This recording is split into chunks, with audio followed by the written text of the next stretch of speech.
Hello, today we'll study historical background from polity Laxmikanth.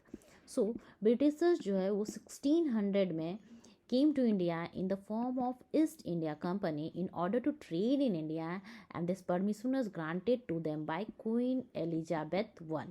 So, Britishers जो हैं वो 1600 में इंडिया में आए थे in the form of East India Company in order to trade in India, और उनको ये परमिशन जो दी गई थी वो क्वीन एलिजाबेथ के द्वारा दी गई थी.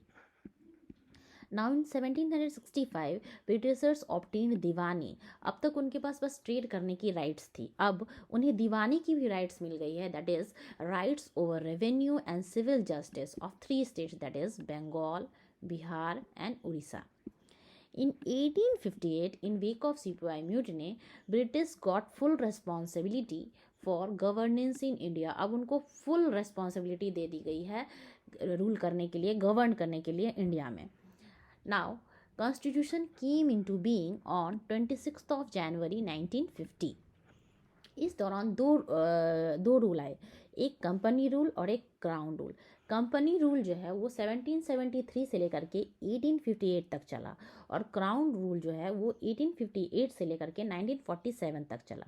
और इस रूल के अंदर कई डिफरेंट सारे एक्ट्स आए जो कि कई डिफरेंट सारे रूल्स बनाए, कई डिफरेंट सारे रूल्स को और लागू किए. तो we will study about the first one, that is company rule, जो कि 1773 से लेकर के 1858 तक चला. और इस दौरान डिफरेंट एक्ट्स जो आए उनको we will see one by one. The first one is regulating act of 1773, amending act of 1781, Pitt's act of 1784, act of 1786, charter act of 1793, charter act of 1813, charter act of 1833, charter act of 1853.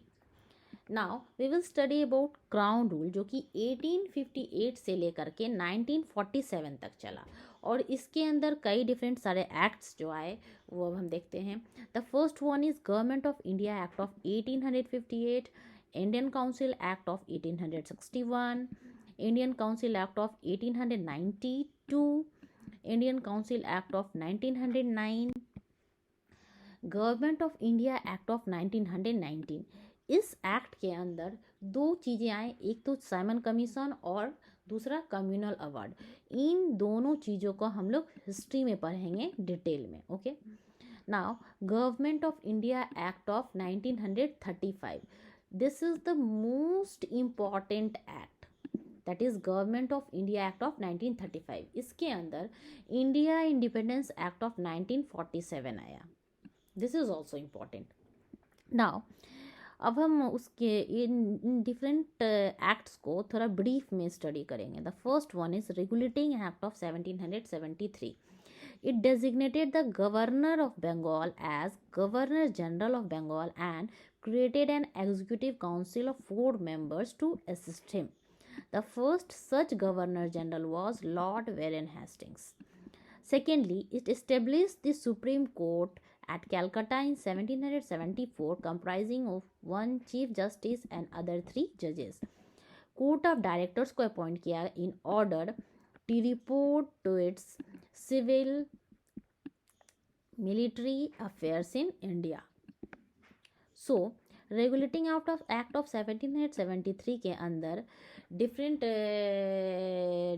नई चीज़ें आए. वो सबसे पहला अगर है हम देखें तो सबसे पहला इन अंडर दिस एक्ट वो गवर्नर जनरल, पहले जो गवर्नर जो बंगाल का हुआ करता था उसको अब गवर्नर जनरल ऑफ बंगाल के नाम से बुलाने लगे. और इस दौरान जो पहला गवर्नर जनरल जो बनाया गया था बंगाल का वो थे लॉर्ड वेरेन हेस्टिंग्स.